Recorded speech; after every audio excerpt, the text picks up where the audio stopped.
Hey, you didn't show up, and the Canadians didn't show up on Friday. Now Jake doesn't show up, and the Ducks don't show up tonight. Like, you guys just like need to alternate now, and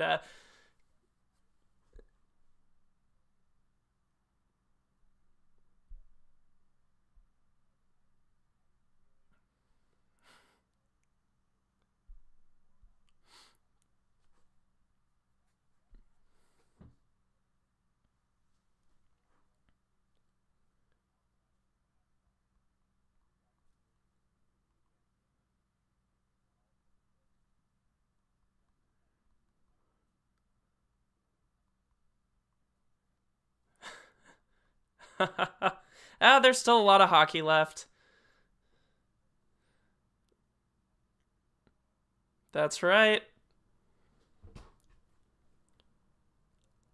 American hero Troy Terry, not Terry is very good. I know Jake is jumping in. Yep.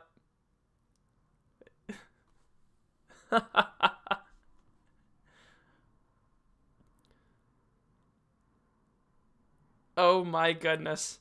Okay, that's actually a really apt comparison too, because when Felix gets onto like yelling troll mode, it's a lot like Stephen A. Smith. I'm not gonna lie.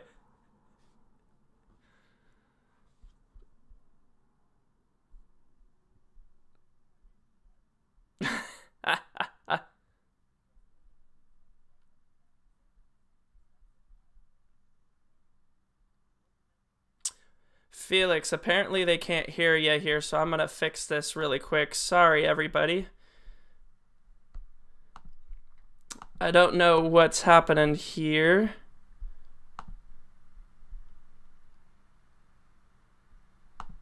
I think this was my fault, guys. This is what happens when I run the podcast. Everything gets screwed up. Everything's terrible. So sorry, everybody. This is my fault, not Felix's fault. I just want everybody to know that. You can hear me though, right? I can hear you. Yeah. Okay. You were fine. Weird. Haven't we had this happen before? I've got you back up. And I'm thinking that everything should be okay now. So it'll be good. All right. I asked it there. I'll cut. There we go. He's back. Right. I'll cut this out of the recorded podcast. They'll never know. See, this is the benefits you get if you go live from us. You get to see all the screw-ups. Right. We may actually not have to edit that out. We'll see.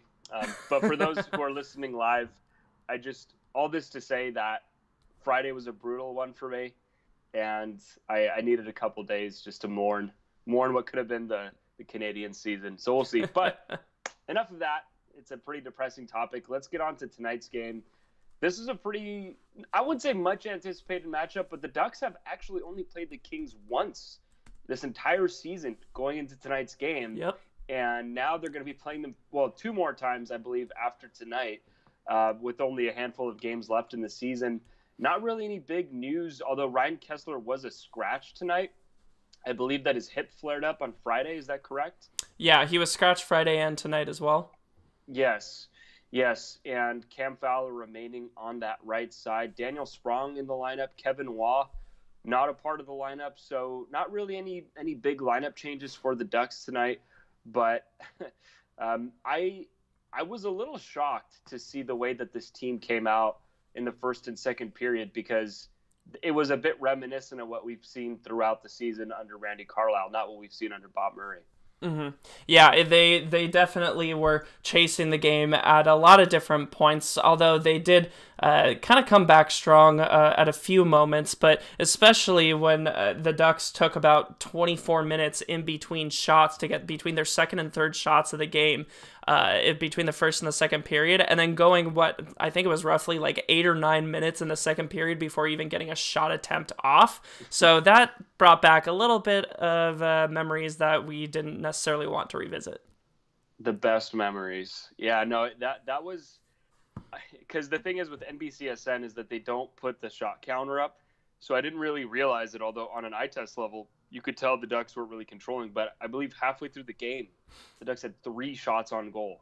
3. I mean, Randy Carlyle was smiling somewhere, proud proud of the habits that he's instilled into this team. I thought that one interesting note that I actually kind of want your take on here is that the commentary crew, Brian Hayward in particular, were discussing how the Ducks' style has really changed in since the coaching change, and part of that is that they kind of they play more of a zone defense in their own zone, and they also hang back a little bit more on the forecheck. And that was actually something that I had been critical of during Carlisle's tenure, is that you would often see the forwards really chase the puck in the opposing zone on the forecheck. And then if a team was able to get past those forwards, usually it was an odd man rush going the other way. So, I mean, do you think there's anything to that? Or, I mean, what are your observed changes in this team's play? Because the stats are certainly very good since the coaching change. Yeah, I think that's a good observation, and that's part of it. I think I've maintained, though, since Carlisle was fired and Murray took over, that this, more than anything else, I believe that it's been just the Ducks having more confidence and more energy. I haven't seen dramatic differences in their systems of play. Their power play, I've seen pretty big differences, and you did make the note of kind of that man defense type situation, but they're playing with a lot more energy, and whether that's due to the fact that they feel like with Murray behind the bench they get a new start, or maybe they feel that, oh crap, the boss is right there and he's looking at me harder than ever, I better get on it and play.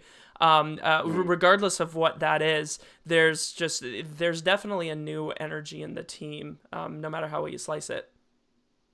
Absolutely. And on the note of the power play, I thought that was actually one component of the Ducks game that looked pretty good tonight. I don't think that they scored on the power play, but Troy Terry in that right circle, and too bad Jake isn't here to hear me say this. I'm sure he'd be liking this, but I really think that Troy Terry being confident in that right circle really opens things up for Ricard Raquel in the left circle. You saw them actually going back and forth a couple of times because Terry has that threat of the shot, but he's also able to thread the needle with the pass, and then you have Fowler at the top. So I actually really like that look for the Ducks on the power play. Now, before we get into the recap here, I actually think that it's worth discussing. You went to a season ticket holder event, I do believe, yesterday morning with Bob Murray, an open mic type situation with Bob Murray. Well, not really an open mic. It was pre-submitted questions, but still. Right, but the Anaheim Calling account tweeting out some of the details for those who are following along. So, I mean, what were some of your takeaways from that? And I mean, what any interesting comments, anything that the listeners should know about, since obviously this was a pretty exclusive event, which not all of us had the luxury of going. Yeah, for those of you who haven't seen it yet, we did cover most of Murray's main points and tried to frame it into some context as best as I could. Go ahead to at Anaheim Calling on Twitter to see the full updates. But just to go over some of the big stuff, number one, Murray seemed to indicate that he just kind of thought another 100-point season would happen. It almost like he admitted that he was basically on coast for the last couple of seasons, and when it didn't, it really woke him up as to, oh man, this isn't an automatic thing. There are some real issues. So he said that the number one thing that he wants to do to help address that is to address the scoring, because he knows for at minimum for the past couple of seasons, and honestly longer than that scoring's been an issue. He's talked about how nobody on the roster is untouchable right now, were his words. Ooh, and music to my ears. Right, and somebody did say, ask about potential buyout candidates, and he did say that he would need to have a talk with the Samuelis because they're not fans of that approach. And he didn't really seem like he was going to say, oh yeah, I'm definitely going to ask them for a buyout. It seemed more of it's an option, it's on the table, we'll see, but if it does happen, I would have to go to the Samuelis. So he would do that. Somebody asked about the qualities that he's looking for in a potential new head coach, and he made a big deal about a coach being able to communicate individually to the players. He kind of ragged on millennials a little bit, with a little bit of a tongue-in-cheek, saying, God forbid you yell at these players nowadays. which was like pretty surly funny. Bob Murray. I like surly Bob Murray when it's warranted. Oh yeah, no, it was great. And to Bob Murray's credit too, like he straight up said he's like honestly out like my generation created this and it's just how the generation is and that's how we have to approach it. So having a coach who can communicate with the players individually, let them know why and what they're doing and how they're doing it is going to be very important. Now, Felix, you're going to be interested in this one. Murray says, and he admits that he feels that they hung on to a few guys for too long during some of their recent Stanley Cup runs. Okay. Well, who could that be? I think there's a few players we could think about. Right. But well, I mean, all roads lead to Fowler, right? Well, so it's actually funny that you said that because I initially thought Fowler, but then he proceeded to praise Fowler's recent play twice, very vocally. Right. And the rest, saying that especially when it comes to the left side versus right side debate, that Fowler is good in that. And Murray actually doesn't care a ton about left-handedness or right-handedness, which I thought was an interesting comment. Mm-hmm. And so there's just a couple more things here before we go on too long. He was really upset he had to send Comtois back to juniors. Apparently he and his people and a few other teams as well have been in contact with Bill Daly, who is the kind of Bettman's second in command up at the NHL League offices, to fight for basically first and second round draft picks not having to play junior hockey if they've already done 3 years before they turn 20. Because he's pissed that he says they're paying Drummondville, Comtois' team, money for basically no added development. And the fact that Comtois got suspended for 3 games for what was essentially a big hit, he was kind of furious at. Wow, those are some fighting words. And I mean, that's especially strongly worded for a guy in Comtois who I think is a fine player and certainly made a mark, when he came up after training camp. But is that really the guy that is going to swing the rules of the league around this subject? It's interesting that they would be so invested in Comtois. I mean, look, he played well, but it's interesting to me that they would be that emotionally invested and even be willing to clamor for a rule change just to keep the guy up. But I mean, I get it because I think that when it's a player that you've invested in, you would rather have him be in-house and be able to control his development as opposed to trusting him with, a junior team. It makes sense. I could see both sides. Yeah, no, absolutely. I don't think that's going to change anytime soon, but it's just interesting to confirm from Bob Murray that there is a movement within NHL teams to, try and address that situation. Another thing here is that Murray says that, number one, nothing is going to be given, especially for the young guys, basically saying, look, we're not just going to hand the young guys roles. They're going to have to earn it, which is not surprising. But what was interesting is that Murray says they could really use a top-notch power play guy similar to specifically Shea Weber. Oh. So he wants a top-notch power play guy. He said a big defender, similar to Josh Manson was the name he called out. And so there's that there. He's praised Ryan Miller and just what a complete professional he was. Says he's going to be scouting a lot more in Europe. He mentioned how he was over in Europe scouting before he, quote, came back to do this coaching crap. Verbatim is what he said. That was pretty funny. And then just a couple more things. He says being down on the bench has really changed Murray's perspective on a lot of guys. He said there were a couple of players that he was very close to wanting to move on from. And he said once he got behind the bench, he realized that some of these players actually had places on the team and that they could help us long term. I thought that was very interesting. He, at 2 or 3 points, brought up Silfverberg on what a great leader that he was and how much he wanted to win and how much he fit into the Ducks' plans. Gotta sell that extension. Oh no, he did. Sell those 5 years. Well, especially after he spent probably a quarter of that session talking about how there were several guys who were okay with mediocrity and who were just kind of coasting and who clearly didn't demonstrate they wanted to win. So that was definitely interesting. And then finally, the last note is that Murray says he has no intention of this being a 5 or 6 year rebuild. He says this is going to be a pretty quick turnaround, which makes sense to me kind of with the moves that the Ducks have been making lately. Definitely a lot of interesting stuff there. Obviously, it's tough to really parse out what's real, what's not, what's a smoke screen, what's actually true.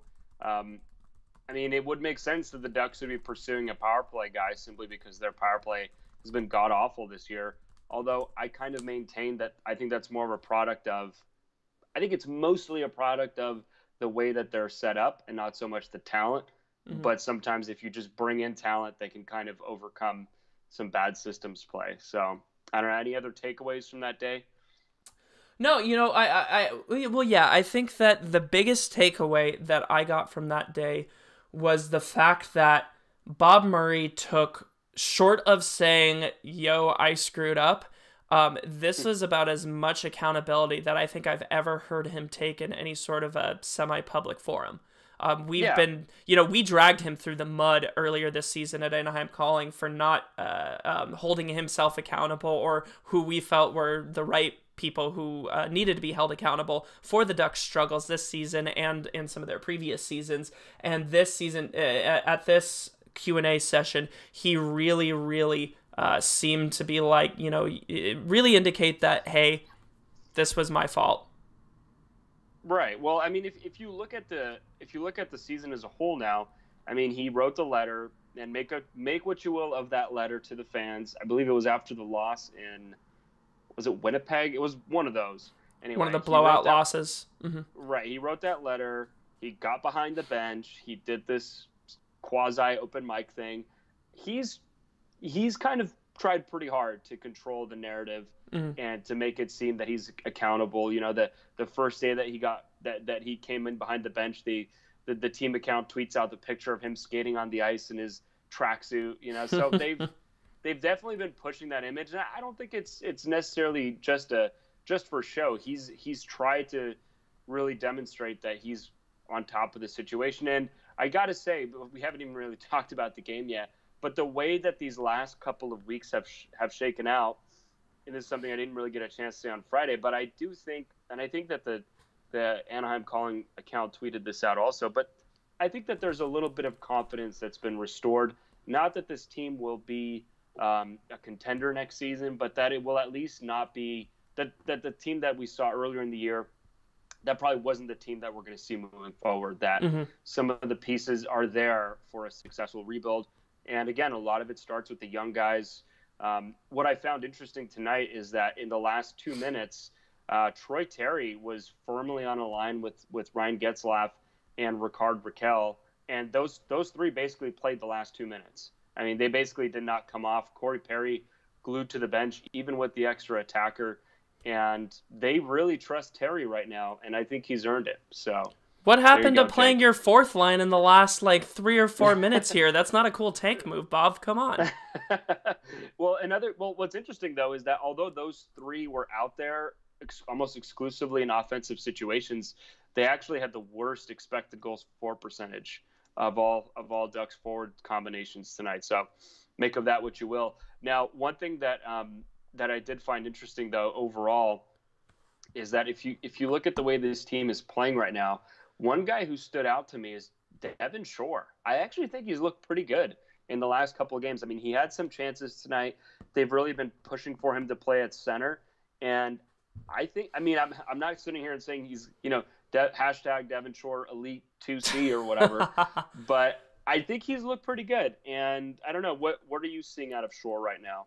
Yeah, he's been a lot more noticeable. He looks very comfortable since coming back from that kind of scary hit from Cole against Colorado. He's looked very good. He was all over the ice tonight. He had that wraparound chance that was denied by Quick. He had a couple of other great chances. So I've been very impressed. Shore's been playing with a lot of giddy up. And I've mentioned too that I think Devin Shore is a very similar player to Andrew Cogliano in terms of what he brings to the ice. But yeah, I've always thought as well that Shore had a little bit of a better playmaking ability than Andrew Cogliano did. And I think we've been seeing that put on display here somewhat within the last couple of games.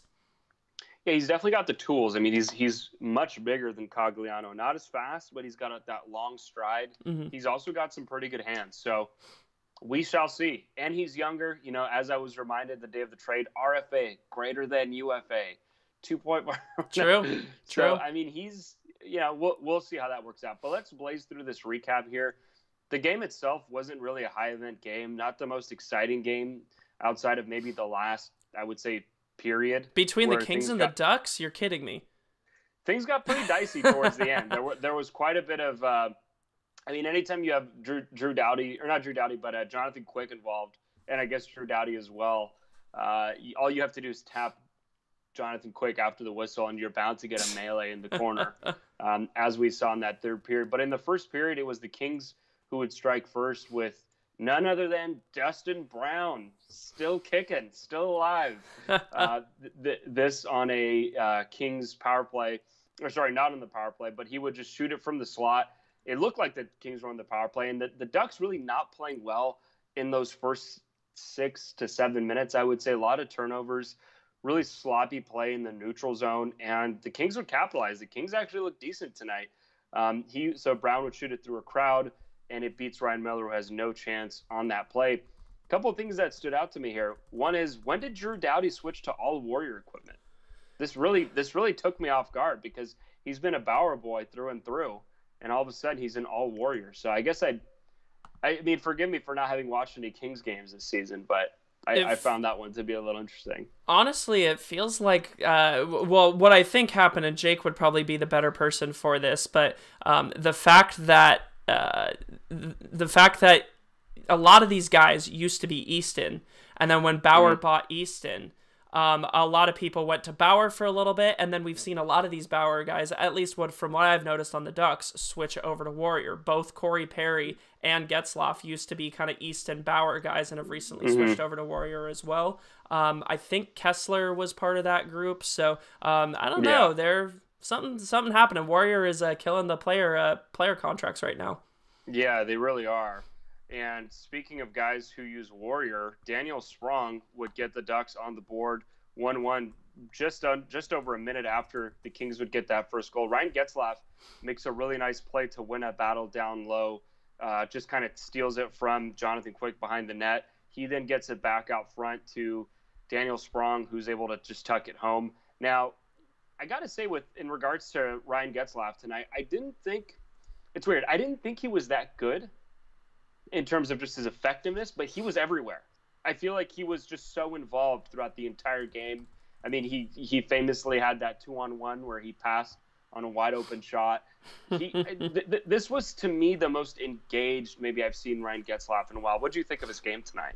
Yeah, I really did like what I had to see out of him. He was definitely looking to make more plays. He seemed more. So here's the thing: Ryan Getzlaf is at his best when he's dominating on the ice, when he controls the pace of the game. One of the reasons that makes him so effective is, in my opinion, he's one of only a handful of players in the National Hockey League who really has the ability to dictate the pace of play on the ice. And that can create for some amazing stuff. And specifically with Getzlaf, since he's not particularly fast, he will specifically slow the game down so that you're playing at the level that he wants you to play at. It's the same exact reason for why Connor McDavid is so dangerous. Connor McDavid can control the pace of play, but in the exact opposite way. He makes you play at full-blown breakneck speed and makes you run out of gas there. So I think we saw tonight, more so than a lot of previous nights, Getzlaf taking control of the play on the ice and making the Kings players play his game.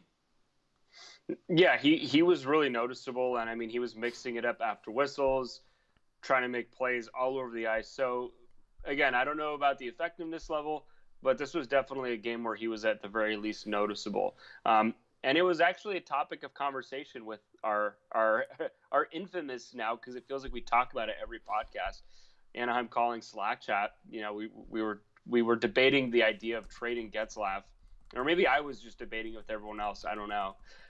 Over the last couple of days. We'll get into that later, since we got to blaze through this recap here, and we could probably do an entire podcast on just that alone. But so a stretch pass that gets to Kyle Clifford just halfway through the first period. Kyle Clifford, who is able to get past Corbett and Holzer, who brutally misses an attempted hip check. Brutally. I mean, you gotta look at the replay to know what I'm talking about here, because basically Holzer just kind of puts his butt down to make the hit, except at that point, Clifford has already passed him. So it's almost like nice try, nice effort, good job, good effort. But ultimately, didn't really do anything. Clifford is able to just blaze by him, and there's absolutely no defensive pressure on him from any Duck in sight. And then Clifford's able to just go in all alone on Ryan Miller. He roofs it, and that would put the Kings up 2-1 again in that surprise first period, which would not be the end of the Ducks' malaise in the first period. Carl Grundstrom, who has already been making a mark since coming over from Toronto to the Los Angeles Kings, he gets on the board as well, gets a nice pass in front where Corey Perry, maybe this is what did it for Bob Murray's estimation of Corey Perry tonight. Corey Perry gets caught maybe not skating as hard as he could have been to back check on Grundstrom. Grundstrom gets the puck in front and makes that nice move going against the grain back to his backhand. That would put the Kings up 3-1. And I don't know, things felt pretty dire after that first period. It felt like it was going to be one of those games. Where was CJ? Where were your emotions after the first period? My emotions were, okay, this is cool. This is going to plan. The Ducks are in the process of winning the jack-off. I was content. I can't believe this. But it makes sense. It makes sense. Oh God. See, if Jake had said that, I would call him bad fan, but that's something that specifically rattles him. I don't think it works with you. No, not really. Second period, much of the same. The Ducks would get, I would say, fairly outplayed.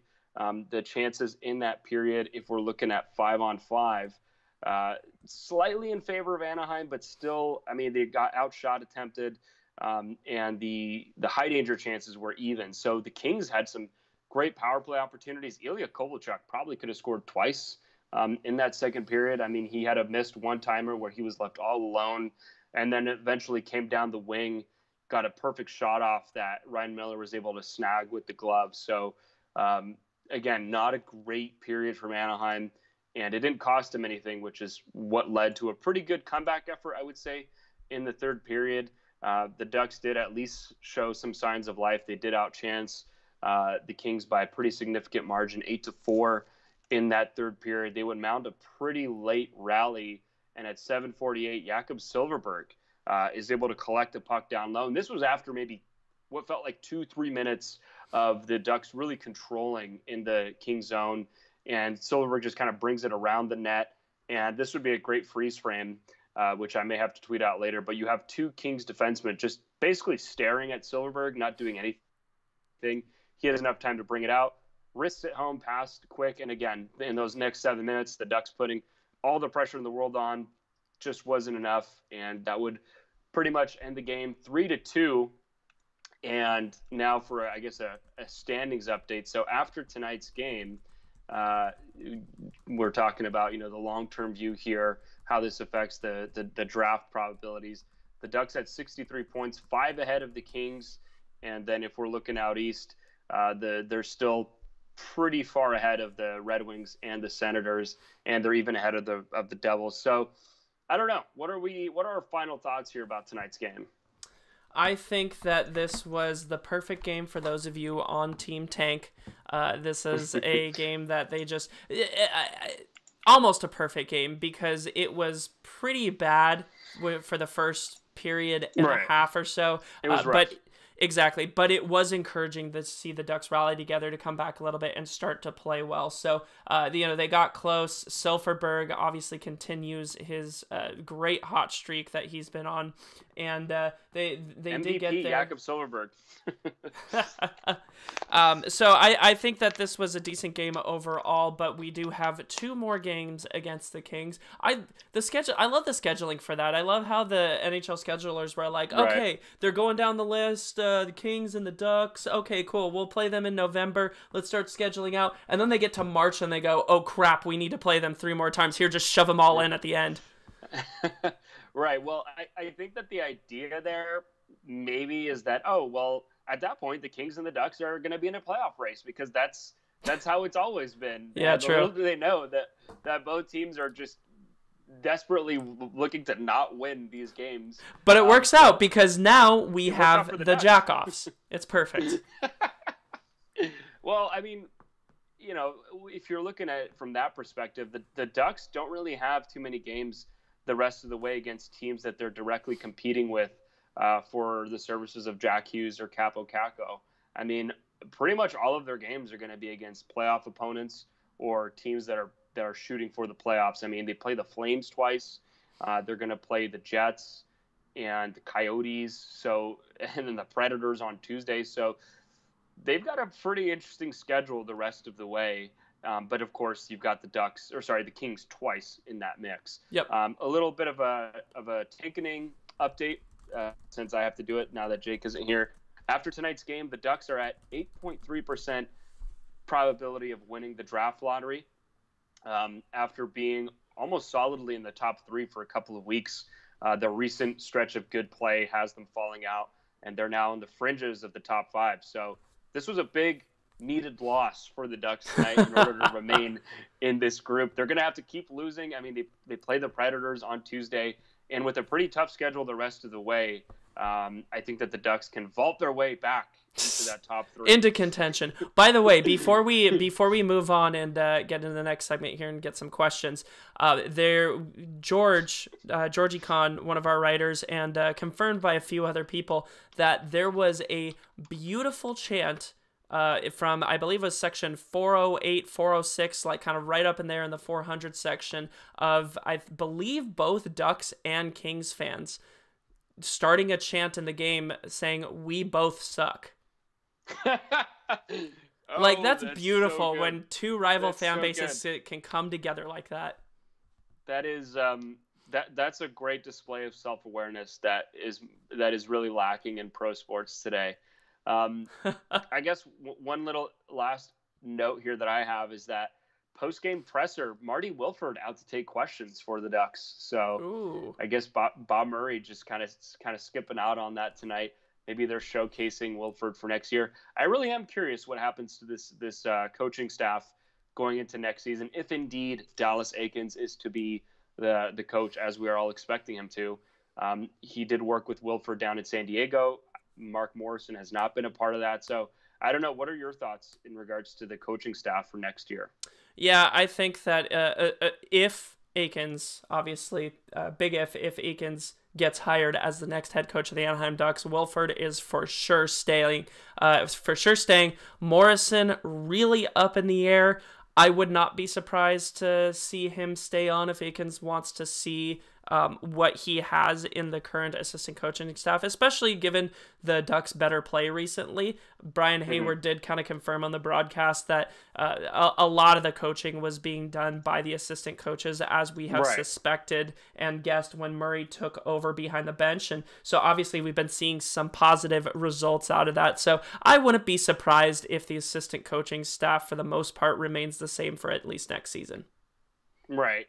And, looking at the D pairs tonight, Lindholm Manson, once again, 65.8 expected goals for percentage. So those two have been great. Yeah. What a shock that a pairing that has been pretty much great the entire time it's been together the last couple of years would continue to be great once reunited this season. I can't believe that that's happening. But anyway. My mind is just so blown by that kind of concept. Yes. All right. Well, do you want to get into some questions here before we get on out of here? Yeah, we've I think we have a couple on Twitter. We might have a couple on Twitter. I do want to try and I want to address a question from letter gal Bonnie. Welcome, Bonnie. Oh. We love you as always. She says, "What is the probability that the play tonight was premeditated?" Premeditated? I think very low. I mean, they played a pretty they had a pretty good game on Friday, so maybe a bit of a letdown on Sunday. Maybe some of the young guns went out and enjoyed the victory over the weekend. I don't know. Just like Felix. Yeah, except, just like me. The opposite. I went out to forget, not to celebrate. Yeah. Honestly, my answer to that, though, Bonnie, is that, again, I do want to repeat for a lot of people who don't necessarily believe in the tank theory that again, tanking is not something that players do. Tanking is something that management does. You're not going to go up to players playing in the best hockey league in the world and ask them to take it back a notch. That's going to be coaching. That's going to be management stripping assets and implementing systems that may not necessarily work. So that's going to be something that they do. So I don't think that the play tonight was really premeditated. I just think they kind of delivered a stinker. Right. I mean, pro athletes they get to where they are because they're either A, insanely talented, or B, insanely competitive, or C, most likely a combination of both, right? And so if you put them between the, you could use the sports analogy, between the lines, right? You drop the puck, they're going to play their hardest. There's always an incentive to play well when money's on the line and where, jobs are on the line. And so, no, there's no possibility that players are tanking, but maybe we're wrong. There's no way of really knowing.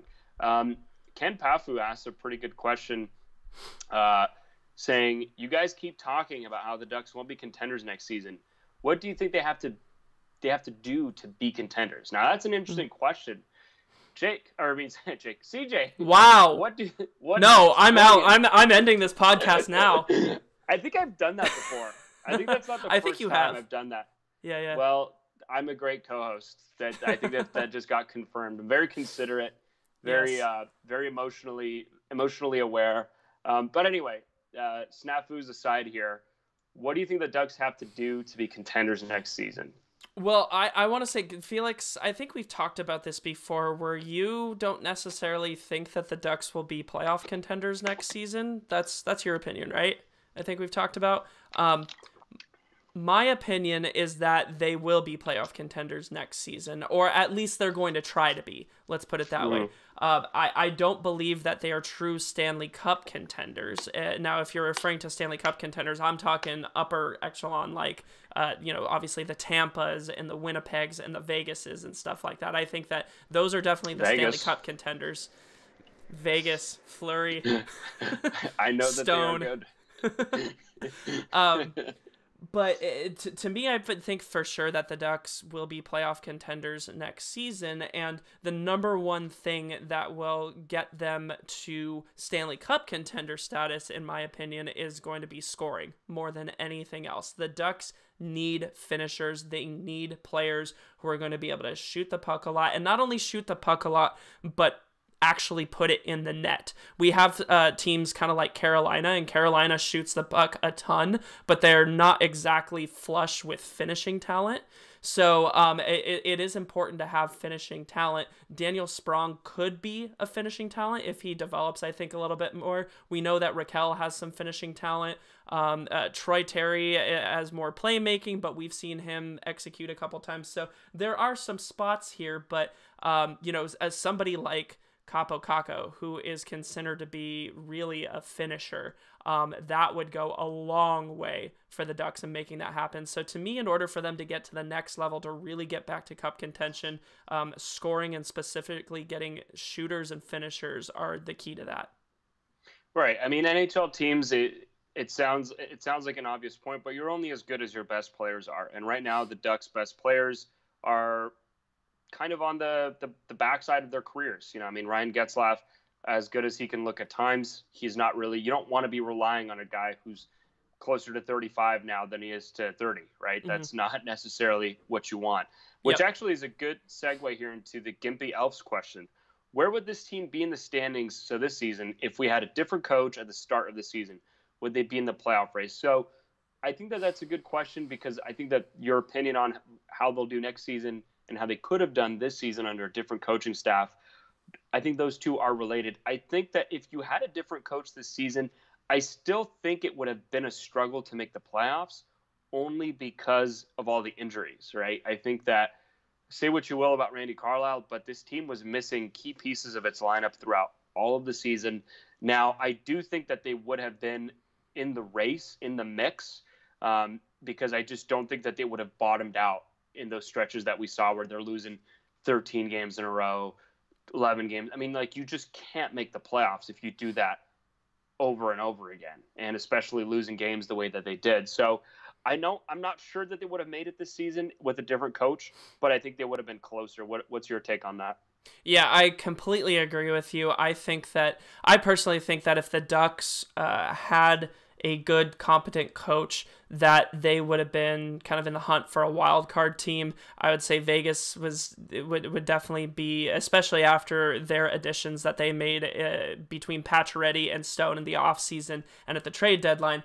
And then as well with Stastny, that they are, and then obviously the Sharks. Like the Sharks are one league average goaltender from being up near Tampa level, in my opinion. So. Right. The Pacific, and especially with Calgary and the steps they've made, I think that they would have been a wild card team. And you're absolutely right. Like, the injuries certainly played a fact. Obviously, we kind of railed on how much of a negative Carlisle was to this team, but I mean, we'd be kidding ourselves if we said that the injuries didn't have a good effect on that. Right. Another good question that I saw is that so I had to refresh the Twitch stream here, so it unfortunately deletes the chat. But where do you think the Ducks will finish in the draft order? I mean, obviously with the lottery, that is really up in the air right now. You can't just say, oh, Ducks are 5th from the bottom, so they're most likely going to be picking 5th overall. That's not how it works. This isn't baseball.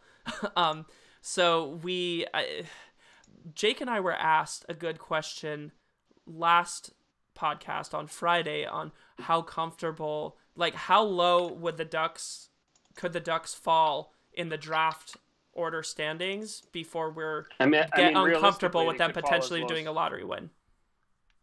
Right. Well, realistically, they could fall as low as 14, but that's not likely to happen. They could, but they were like, what were we comfortable with? And Jake and I kind of agreed that anything more than them falling out of the top 5 or 6, and we'd start to kind of lose hope of winning the draft lottery. Obviously, it's the lottery. Things can happen, but I think that I'm going to look into my crystal ball here and say that they finish with the number 4 pick. Number 4 pick. We could do that. I think they get 4 because they're just not bad enough. Like that's the problem. You're up against a true monster in the Ottawa Senators and the Detroit Red Wings, and well, I should say the Colorado Avalanche when it comes to Ottawa, but I think they're going to be 4. I think they're going to be inside the top 5. I don't know if they're going to get. I don't know if they get inside that top 3. Yeah. I mean, obviously, I would hope for them to be in the top 3, but I'm going to agree with you too that, and I would be totally fine with a top 5 pick. Yeah. Hughes and Kakko are definitely at another level compared to the next 3 or 4 picks that are going to come out of there. But there are some really good players who will likely go in the top 5 that could have an extremely positive and very quick impact on the Ducks right out of the gate. Players like Kirby Dach, Dylan Cousins, Pogden, some of these guys that have a ton of upside. Right. And if nothing else, they're just going to be blue chippers, right? I mean, that's what this team needs right now is just cornerstone guys that they can build around. I think that Bonnie asked another question about did Getzlaf just intentionally hit 1,000 games and then call it? You mean Kessler? Or Kessler, sorry. What did I say? Getzlaf. Oh, Getzlaf. No. Kessler, I think that he was definitely shooting for 1,000. I think that he really wanted to get that silver stick. I don't know if the intention was to call it after that, but I think that was definitely a big goal of his to get to 1,000.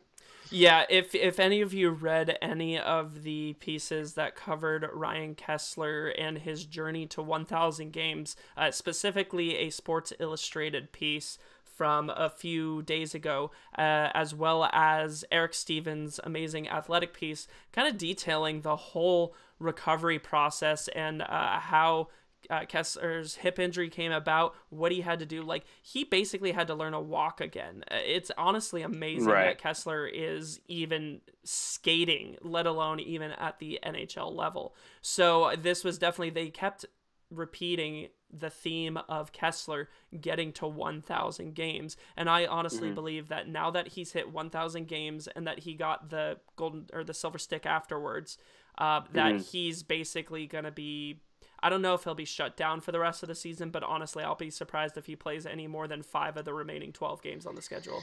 Yeah, it's pretty crazy that we're at the 70 game mark now. I mean, this season has felt like multiple seasons in one. I mean, you had the early training camp excitement with all the youngsters.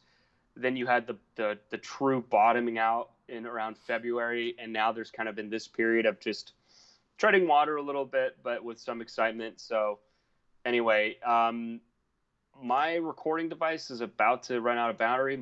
I use my phone for the Skype, so I don't want to have what always happens to me where it turns off right as we're recording here. So anything else you want to hit on here before we get out?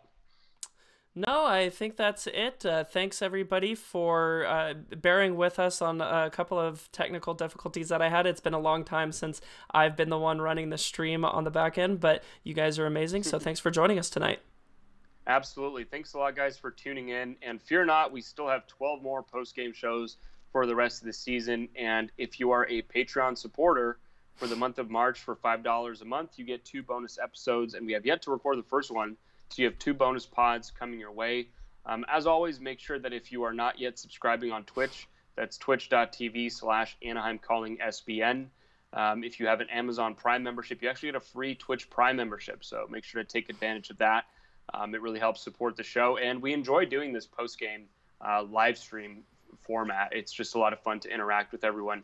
And as you can tell with your questions, it keeps the conversation going. And just as a reminder, if you're already subscribing, make sure to renew that subscription month to month. Now, there's just so many things to plug nowadays that sometimes I forget, but we are also on YouTube. So if you search Anaheim Calling on YouTube, you can get the video version of the pod. That is something that people have been asking for a while, so we are happy to provide that. We have our watch party on March 23rd for our Patreon supporters. And lastly, we also have T-shirts now. We have apparel. You can get hoodie, T-shirts. I believe we have tank tops as well. I'm going to put the link for all of this good stuff in the description of the pod, so make sure to check that out. Make sure to check out CJ on Twitter at CJ Woodling. I'm on Twitter at Felix_Sicard. And of course, make sure to check out AnaheimCalling.com. That's at Anaheim Calling on Twitter. That is going to do it for us tonight, guys. And we will talk to you Tuesday night after the Ducks take on the Predators. Talk to you then. Bye, everyone.